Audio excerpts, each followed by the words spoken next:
Incluso cuando una relación tuvo problemas, ocurre algo muy específico con el tiempo. La mente no recuerda primero las discusiones, recuerda cómo se sentía estar con esa persona. No es debilidad, es psicología. Hoy vamos a entender qué ocurre en la mente cuando alguien empieza a extrañarte, incluso si fue esa persona quien decidió irse. La memoria emocional no funciona como una grabación exacta. Con el tiempo, el cerebro reduce lo negativo y amplifica lo que generaba calma, cercanía o conexión. Por eso alguien puede extrañarte aunque la relación no haya sido perfecta. No extrañan los problemas, extrañan cómo se sentían contigo. Cuando una persona se siente emocionalmente segura con alguien, el cerebro lo registra como un punto de equilibrio. Cuando esa presencia desaparece, aparece una incomodidad difícil de explicar. Y la mente intenta volver a lo que antes le daba estabilidad. No por idealización, sino por familiaridad emocional. Mientras estamos dentro de una relación, todo se mezcla. Estrés, rutina, expectativas. La distancia elimina ese ruido, y lo que queda es la huella emocional. Muchas personas entienden el valor de alguien solo cuando ya no está. La ausencia simplifica lo que la presencia complicaba. Extrañar también tiene que ver con el ego. La mente se pregunta en silencio, ¿realmente perdí algo importante? Esa pregunta no siempre busca volver.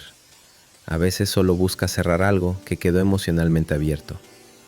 No todo lo que se extraña se intenta recuperar. Los hábitos compartidos dejan marcas profundas.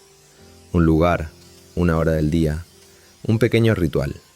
Cuando eso desaparece, el cerebro nota el vacío una y otra vez. Y cada recuerdo apunta, sin querer, a la misma persona. Extrañar no siempre significa intención. Muchas personas sienten, pero no actúan. Reflexionan en silencio. Entender esto protege de falsas expectativas. El sentimiento es real, la acción no siempre. Si alguien te extraña, no significa que el pasado fuera perfecto. Significa que dejaste una marca que la mente no puede ignorar. La psicología no habla de romanticismo, habla de memoria, emoción y ausencia. Y a veces, las conexiones más fuertes se entienden solo cuando ya no están. Con el paso del tiempo, la mente empieza a completar los vacíos. Donde antes había dudas, ahora aparecen explicaciones suaves. La persona ya no recuerda exactamente lo que ocurrió, recuerda cómo lo hacía sentir. Y cuando faltan respuestas, la mente tiende a idealizar lo que ya no está.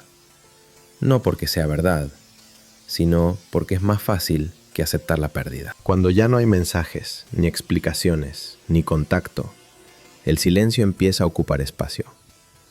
La mente no tolera bien los vacíos, entonces llena ese silencio con recuerdos, con preguntas, con escenarios que nunca ocurrieron.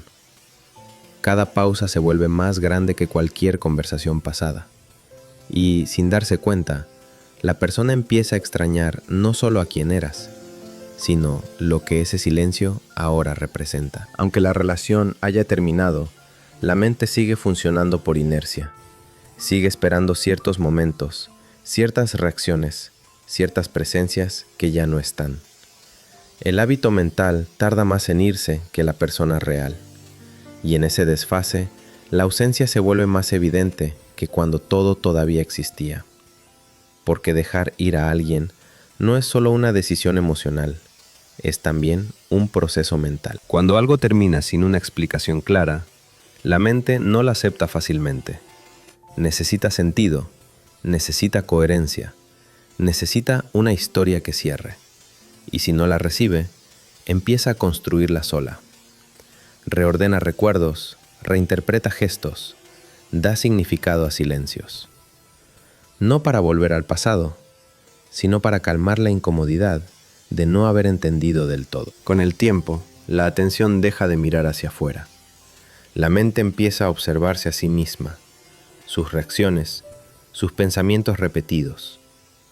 Cada recuerdo activa otro, cada pregunta lleva a una más profunda. Y sin darse cuenta, la persona pasa más tiempo dentro de su propia mente que en el presente real. Porque extrañar no siempre es pensar en alguien. A veces es quedarse atrapado en el eco de lo que fue. Aunque la mente intenta avanzar, el cuerpo tarda más en adaptarse. Ciertas sensaciones aparecen sin aviso. Un nudo, una tensión, una calma conocida. No son pensamientos conscientes, son respuestas aprendidas. El cuerpo reconoce lo que fue cercano antes de que la razón intervenga. Y en ese desfase, la ausencia se siente de una forma más profunda que cualquier recuerdo lógico.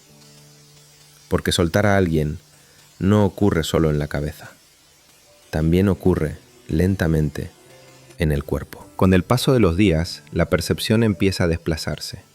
Lo que antes parecía urgente, ahora se vuelve difuso. La mente deja de reaccionar y empieza a observar con distancia. Pero esa distancia no borra, reorganiza.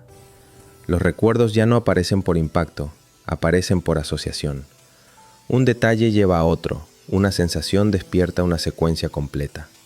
Y sin notarlo, el tiempo no elimina la ausencia, solo la transforma en algo más silencioso y constante. Porque cuando el impacto desaparece, lo que queda no es el dolor inmediato, es la presencia mental de lo que todavía no se resolvió. Aunque la relación haya terminado, la expectativa no se apaga al mismo tiempo. La mente sigue anticipando, sigue esperando, sigue calculando posibilidades. No como una esperanza consciente, sino como un reflejo automático. Cada día sin respuesta refuerza esa expectativa silenciosa. Y en ese espacio intermedio, la ausencia se vuelve presente de una forma constante y difícil de cortar. Porque dejar de esperar no es una decisión inmediata. Es un ajuste gradual que la mente hace con el paso del tiempo. Cuando alguien se va, la mente intenta reconocer señales. Busca patrones familiares, repite escenas, compara momentos. No lo hace para sufrir, lo hace para orientarse. El cerebro necesita referencias para saber dónde está parado. Y cuando esas referencias desaparecen, vuelve una y otra vez a lo que alguna vez fue conocido. Porque lo familiar calma, aunque ya no exista. Cuando faltan datos reales, la imaginación empieza a intervenir. Completa silencios, supone intenciones, crea explicaciones posibles. No lo hace por fantasía, lo hace por necesidad. La mente prefiere una historia incompleta antes que un vacío sin forma. Y en ese proceso, la ausencia deja de ser solo ausencia y se convierte en una presencia mental constante. Porque cuando no hay respuestas, la mente no se detiene, inventa.